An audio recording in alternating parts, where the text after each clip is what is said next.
Greetings. I go by the name of Stock Constellations, and I'm here today to help you out with the stock market. We're going to break down NVIDIA stock today, ticker symbol NVDA. Let's get to it. Let me share my screen. Bear with me. Let's share my screen. We're going to go to Yahoo Finance today. Get to a trip there. Okay, so this is Yahoo Finance. Let me just go back out. We're going to break down this stuff here. The previously closed, the days range. So let's just go out and let me scroll down here. Okay, coming back. Okay, so right here, this is NVIDIA stock. This is a semiconductor stock. Basically, this company makes a lot of semiconductor chips and for your computers, for your cars. These little chips, they're like little the little electronic devices that go into like motherboards and stuff like that, and it has to do with circuitry and stuff. They make we'll go to the website, but so you can see a little better. I rather do that. So just bear with me. So we just gonna stick with this. So NVIDIA Corporation. I promise you. I promise to take you out to a trip to the website before. So stay tuned. I'm gonna do it after this video. After I break down everything here. So the Nasdaq GS. So it's saying that the NVIDIA stock is in the Nasdaq. The three major indices. The indexes are the Dow Jones, they call it the Dow Jones Industrial Average. So you'll see it abbreviated as DJIA. You'll see this if you download the app, CNBC app, you'll see this. And the next one is S&P 500, the Standard and Poor's 500. This has to do with the Fortune 500 companies, the 500 500 largest companies in the market. That's what the S&P 500 is. Now the Dow Jones Industrial Average is an index of blue chip stocks, stocks that have a lot of value, blue chip stocks. And we'll go over that as well in another video. And then you have the Nasdaq. The Nasdaq 100 is based on, it's really considered the Nasdaq, but it's based on the 100 biggest technology companies. NVIDIA is one of them, with a $3.3 trillion market capitalization, which it says right here. So we're going to break this down. So now that you know where to find this stock, what index it is, it's in the Nasdaq. This is the ticker symbol NVDA. This is the price that it closed at January 17th at 4 p.m. Eastern time. That's what time the market closes. Okay. This is the graph for the stock for today. As you can see it right here, it says this is the price of the stock, $135. This 137.63. Down here is the time, so it'll be 5. It's in military hours, so I'm not gonna try to read that right now. But if you're good at military time, it's not that hard to read. I usually start at like 12 because this is pretty much 1200 hours, 1200 hours. This is pretty static, so this must be noon. But anyway, y'all break that down. So here we go. It's just show you what the stock is trading at around this time, 500 hours. I'm really gonna tighten up on military time. I used to be pretty good at it, but it's been a long time. So it's saying if you look at this 135 price range, you look at this, it's a line you can barely see. So as you can see, it went at 500 hours, it went up above 135, but it never went up to 137. But if you keep going all the way over here, once it hit 1100 hours, it passed $137 a share. So down here you got previous close. So $133.57 This is what it previously closed at the day before. Okay. Um, that's always the day before. So this is January 17th. This is what it closed at on January 16th. Okay. Open. Okay. Now this is what it opened at today, January 17th. Um, it opened at $136.21. Okay. Down here you have the bid, and you have the ask. The bid is basically for options. As you can see right here, you see the price 136 time point 83 times 100. This is basically options. When you buy 100 shares of the stock. So I won't really cover this, but just keep in mind, because when I do cover stock options, the bid is for the buyer and the ask is the seller. The bid is the person buying the stock, and the ask is the person. The ask is the person selling the stock. The seller wants $143.63, and the buyer says I'm only paying 136.83. But again, that's options. So let's go here. The days range. Days range. This is what the stock was trading at during the entire day, just today, January 17th. So as you can see right here, this 135. Um, so this has pretty much been here the whole. It started at 135, as you can see right here. You can barely see it. $135.47, and it went all the way up to $138.50. So the range is just basically within a range. You don't have a set number. It's okay. This is the range where it's trading at. It bounced off of 135.47 and went up to 138.50 just for the day. Now the 52-week range. This is what the stock was trading at in the last 52 weeks, so a year. So this is a year from today. Today is well, it's a little later now, but when this stock closed at January 17th, that means like January 17th of this is January 17th, 2025. So last year, January 17th, 2024, this stock was trading at about $50.58. Dang. And these stocks right here, they run these type of stocks, they run so much, man. It's hard to gauge them, but I'll break down videos, and I'll put it somewhere. Just ask me about them. And I got a by the way, I have a Patreon account where I actually break down stocks a little bit more. Right now I'm just doing this for public. So just comment in the section if you want to go to my Patreon, where I really break down and help you understand stuff. And this is where I teach you stuff. So please ask about that. And I have my course coming out as well.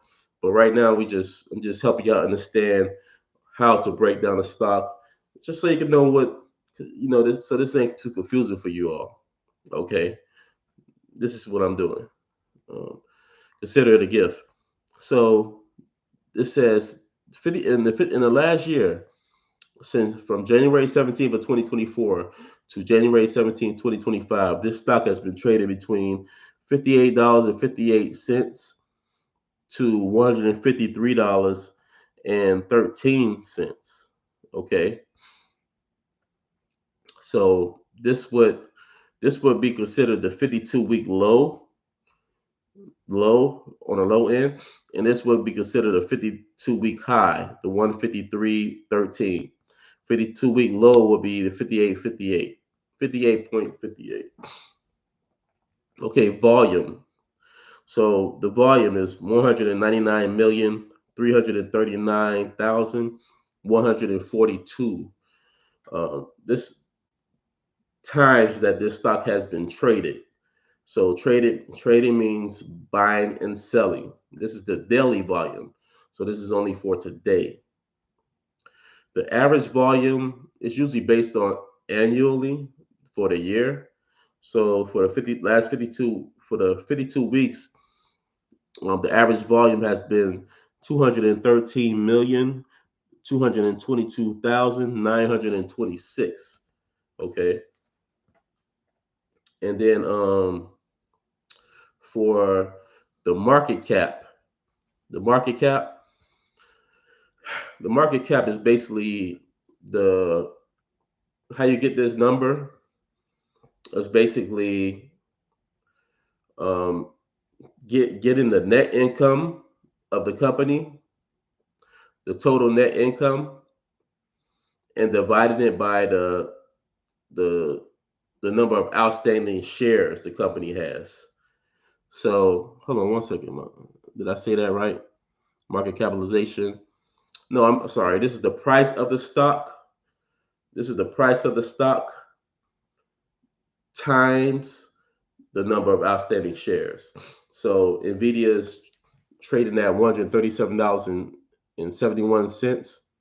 So you'll multiply that stock price by the number of outstanding shares it has, and this will give you the 3.37 the 3.373 trillion dollars in market cap. So this is the total value of the company. Okay, and I may go out and I actually have when I go, just remind me to go out of this. But yeah, so this is total value of the company. Again, take the price of the stock, multiply it by the total of outstanding shares. The total of outstanding shares means the shares that's already out there, that's already issued to people. It could be institutional investors, institutional blocks, because institutional investors buy blocks of companies. They buy them for cheaper than this.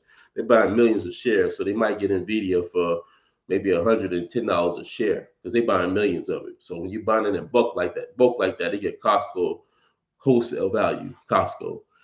That's just how it goes. Um, what I was saying also. Um, so that's the market cap.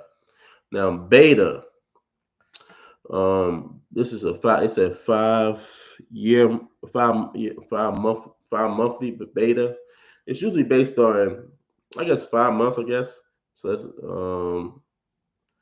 I thought it was usually based on a year, but anyway, they changed. So the beta measures the volatility of the stock, this stock, compared to the stock market. So they're saying compared to the stock market. So they're basing this off the S&P 500, the SPY. So the ticker symbol SPY. They're looking at the beta of they're comparing the beta of the market compared to this. So beta, anything that's 0 to 1 is means that the stock is not so volatile. That means that um, the stock doesn't move a lot when bad news comes out about the stock, and it doesn't move a whole lot when good news comes out about the stock. Why is this good? Well, it's good because if some bad news comes out about Nvidia, um, it doesn't have large price dips, 10% price dips, that price dip, or 15% price dips, some 30% price dips. A lot of people can't stomach those large price dips. So this is a good thing sometimes when you can't handle when you can't stomach that large price dips. I understand. So it's called risk tolerance. Everybody's risk tolerance is not the same. Me, I can stomach some of this, but I won't have all my money tied up in this one stock that is very, very risky. But remember, when there's more risk, more reward, but you can lose it all. You can lose a lot, but you also are more rewarded for being able to stomach that. That's the price. That's the privilege of being able to stomach it. Now you don't have to take on a lot of that. You don't have to do that if you want to. And people that's up in age, like 50, 60 years old, they wouldn't want to hold this type of stock because they're nearing retirement.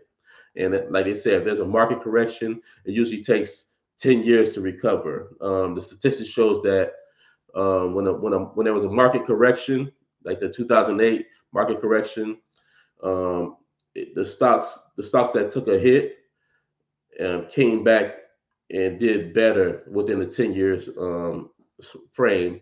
So 2008, 10 years later, it's 2018. You can see on the graph, you can just look at some of the stocks that got hit in 2008, and you look at them in 2018, you'll see that they have came to do better than they did in 2008. Not just come back to where it was, just did better, as long as they're good companies. The P, so beta. So this has a beta of 1.66. So this company is very volatile. Very volatile. It moves a whole lot because it's well above one. Remember, if you don't like a lot of volatility, you want a stock that's that's maybe one or under one. I think Microsoft is zero point 0.8. We'll probably go to Microsoft and just compare it. PE ratio. This is TTM. This means time to mature. Um, time to mature, time to materialize, something like that. It's really meaning that you ain't gotta worry about that, but it's either annual or time to mature. So it's not an annual PE ratio yet because this is a new year. You know what I mean? So this is based off. Usually you'll see this um, when it's a new year, but it's really supposed to be annual. So PE ratio. This really means price earnings ratio. It's 54.43. And you will always have to compare this to another company like Microsoft. Actually, since it's in the technology sector, the Nasdaq, you'll want to compare this PE ratio to another PE ratio of a great company, of a company that's doing real well. This this tells you how well the company is handling their debt. A low PE ratio is better than a high PE ratio. You don't want to have a high PE ratio because those are what you call growth stocks, and they take a long time to grow into their earnings. They're not profitable. That means they're not profitable right now. Maybe they'll be profitable later, but they're not profitable right now. So this is this is actually not a bad PE ratio for a company in this sector, the technology sector, as compared to other chip stocks that are in this sector. Um, and how you find this number right here is you take the price of the stock. That's the price. That's why they said ratio. That means it's divided. Take the price of the stock. That's what this P stands for, and E stands for earnings per share, which is this right here. So you take the price of the stock, right? Price of the stock, and you divide it by earnings per share, which is 2.53. So you take 137.71 divided by 2.53, and you should get 54.43 or around it. Because remember, this stock changes. Now I'll do the math right quick just to make sure. So 137.71, which I have here. Can you see it? Divided by 2.53. And as you can see there, 54.43. That's how you get that number. Okay.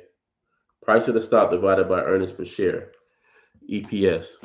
Now, earnings per share, how you get this number? Now, that's why I made the mistake at earlier. You take the total net income of the company and you divide it by the shares, outstanding shares. Is or shares issued. Shares issued you'll find on the balance statement of the company, which is in the financials right here. This is where you'll find the you go to the financials, then you go to balance sheet, and I might go there. I might go there after here. So that's here. Now I'm gonna exit out my screen so you get the rest of this stuff, earnings date, forward dividend, etc. Let's see here. 1 second here. All right, so earnings date. So this is the same. This is the same stock, Nvidia. You just can't see the heading. So earnings date. You got February 26, 2025. This is when the company reports its quarterly earnings. So they'll be reporting. They closed out the year, so they haven't reported how much they made in the last quarter of last year. So this is what they. So they'll be reporting it on February 26th. And usually, like some day traders and swing traders. Swing traders are people that hold a stock. Day traders are you buy and sell a stock the same day. Swing traders are you may hold a stock for anywhere from 2 to 20 days or whatever. Um, Usually, some of us would say, okay, I think Nvidia stock is going to go up, and we may buy an option on the stock, a call option, which is you think the stock is going to go up, you buy a call option, or you buy a put option if you think the stock is going to go down. And that's a little bit complicated terminology, which I want to explain now. But this is how we trade certain stocks. So a lot of us to make money, we look for the earnings date, and we'll buy a stock option before the earnings come out. And there's a lot of people's doing that, but you don't need to do that. Remember, there's two type of investors. And there's more, but there's two type of common investors. There are active investors. Active investors, they day trade. They're in and out of the market every day, or they're in and out of the market every other day. They're steadily trading and stuff, trying to make money and balancing their account. Then there's a passive investor. The passive investor just buy good companies and just hold it. Me, I've been holding Apple stock for 10 years now, and I separated my. This is what you want to do. You want to if you're going to trade, do that separately. Please do it separately, but have your long term account where you thoroughly go through this account and you choose stocks and you hold them. Okay, Warren Buffett said, if you can't hold a stock for 10 years, don't even hold it for 10 minutes. And I'm glad to say Apple's has treated me well, over 600%. Um, my $5,000 that I invested 10 years ago. Man, time flies. Okay. So, what else? So the passive investor, you don't have to day trade. Just buy good companies and just let them mature. Let the time, because there's a relationship between time and the stock market. The longer you hold a company, the better it'll do. And just look at this Nvidia right here. This company wasn't always like this. I remember when it started. I remember when they first hit the market in 2017, late 2016. I had bought some. Yeah, I did well. Okay, so forward dividend and yield. So this is how much. This is the dividend that the company offers, 0.03%. Listen here, companies like big technology companies or growth companies, they don't really offer dividends. They're steadily instead they put their money back into the company and in their research and development team where they try to innovate the business. Innovate means just let's try to find new ways to bring in money for the business, creating new products and stuff like that. Or they're trying to buy new more real estate, so they can or data centers so that they can um, do business. So that's companies that offer dividends are companies that's not trying to grow anymore. They don't have any research and development. They're not trying to be innovative anymore. They're just trying to, like, I think Caterpillar is one of those companies. They offer a little dividend, and some banks offer dividend. They offer dividend to the customer for buying the stock, and it's better to pay to the shareholder. It's better to pay the shareholder a dividend than because I think they get rewarded for giving dividend to the shareholder, but some way somehow. So usually companies, blue chip companies, as in the Dow Jones, those companies that give like dividends, and the older folks is may want dividends. The ones like 50, 60 and older. No offense, we all got to get there. and stuff like that. I hope I make it there. So a lot of people will say, well, I got like 100, $300,000, $250,000. I just want a dividend, and that's fine. You reach the point where you're trying to play it safe, and I did a broadcast on a good dividend stock that I think you all should own. So anyway, let's keep going. Okay, ex dividend date. So if you buy so to get the dividend of this 0.03%, you would have to own the stock a day before September 12th, so September 11th, 2024, to be able to get the next dividend. You can't if you buy the stock on September 12th or a day after, you don't get the dividend. That's why it's called the ex dividend date. Okay. Um, let's see over here on my camera. So target so 1 year target estimate. So they was predicting this company to be $173.08. And as you can see, that company, let's go back out of it. That's the analyst that was doing that. Let's go back out.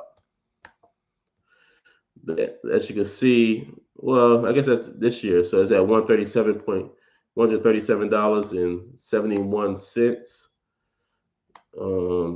So this is the 1 year target. Let me go back out.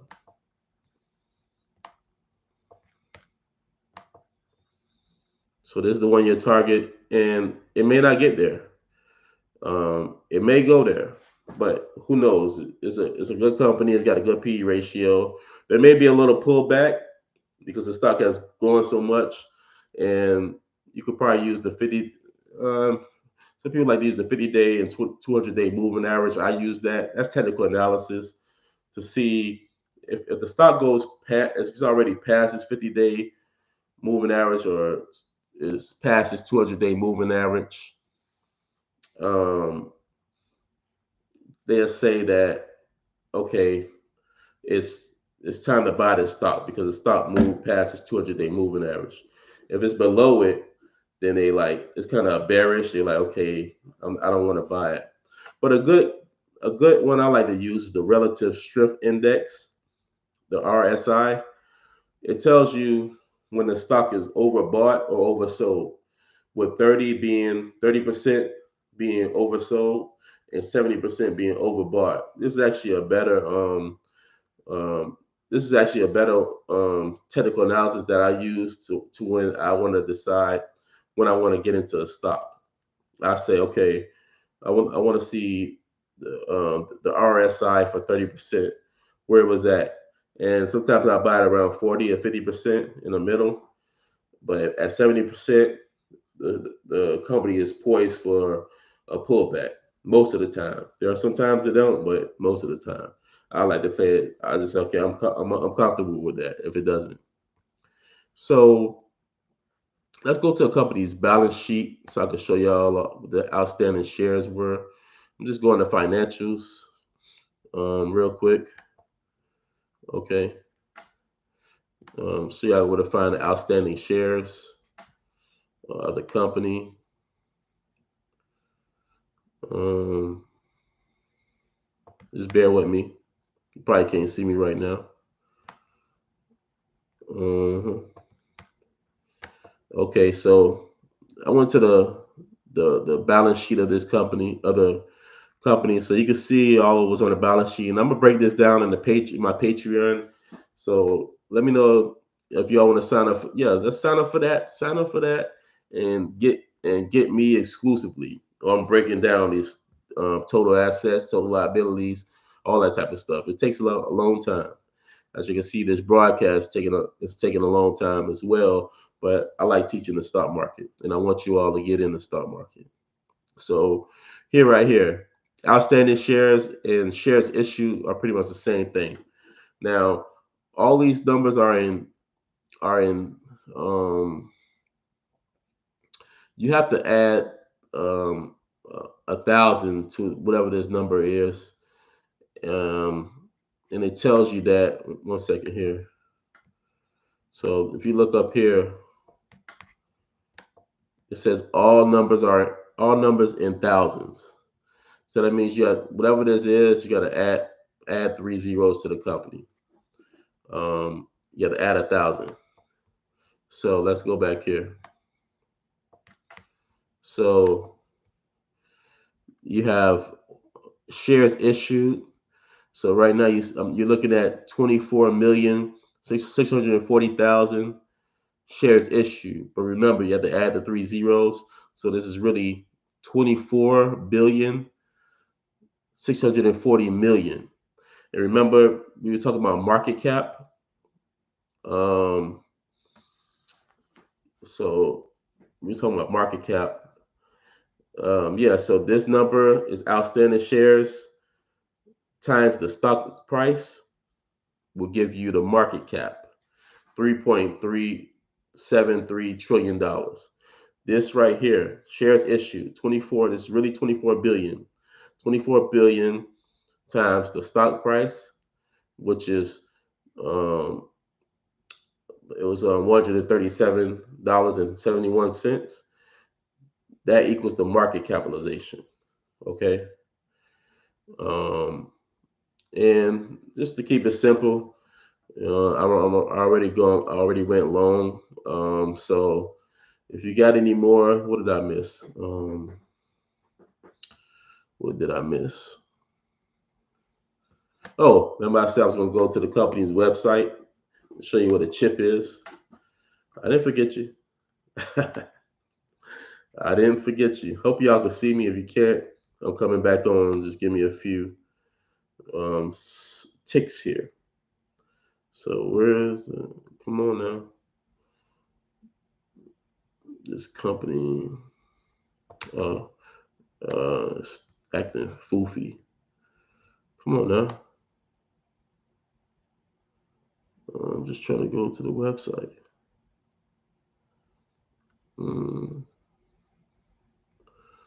Oh man, I hate when they do this. Profile information not available. I hate when they do this. I went to the profile and I'm trying to go to the website and they won't let me go. I guess they're doing some type of corporate governance scores courtesy of institutional shareholders. What is this nonsense? Yeah. Sorry about that, y'all. I don't know what happened here to where I can't go to the website.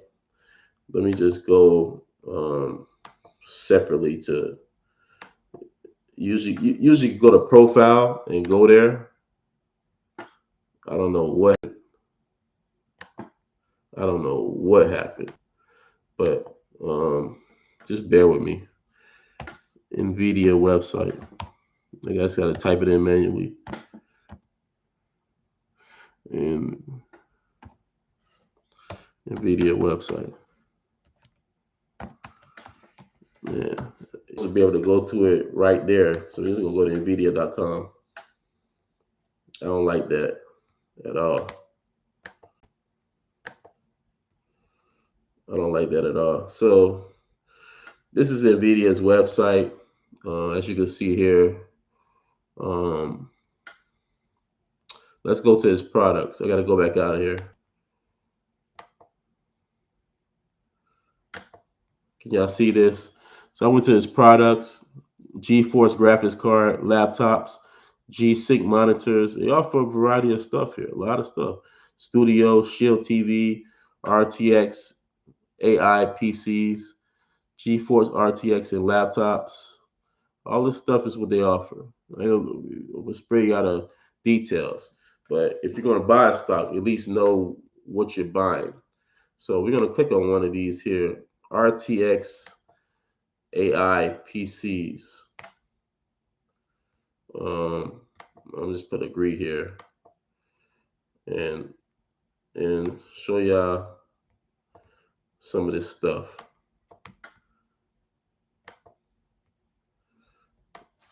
Okay.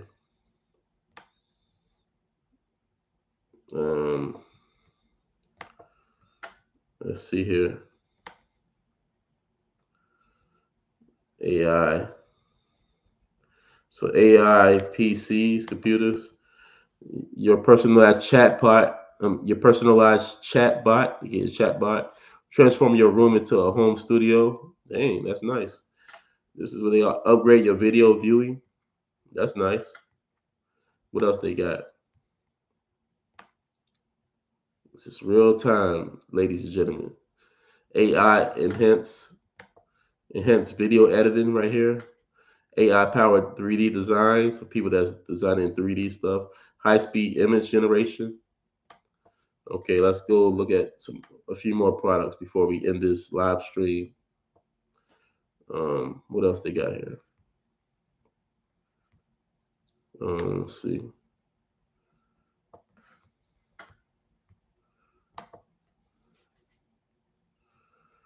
Um, huh.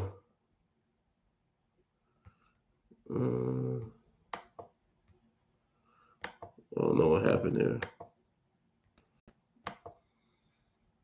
Let's go here. So at the products, not sure what happened. We're gonna go to the last step here, laptops. We're gonna see what the NVIDIA laptops. So they got the GeForce RTX 40 series laptops. NVIDIA GeForce RTX 40 series laptop GPUs power the world's fastest laptops for gamers and creators. These are for gamers and creators. Built with the ultra efficient NVIDIA Ada Lovelace architecture, RTX 40 series laptops feature specialized AI tensor cores, enabling new AI experiences that aren't possible with an average laptop. Enjoy a quantum leap in performance, all that good stuff. So, if you want to go to NVIDIA's website, here's as you see here, NVIDIA.com, and just go there. Usually Yahoo offers that. I don't know what's going on. It's a new year, so that maybe they messing with the website, but this is what I got for y'all, and I hope y'all enjoyed this. If I have to shorten it, I will, but man, just just soak it all in, ladies and gentlemen. And happy new year, and have a good night or a good morning. Peace.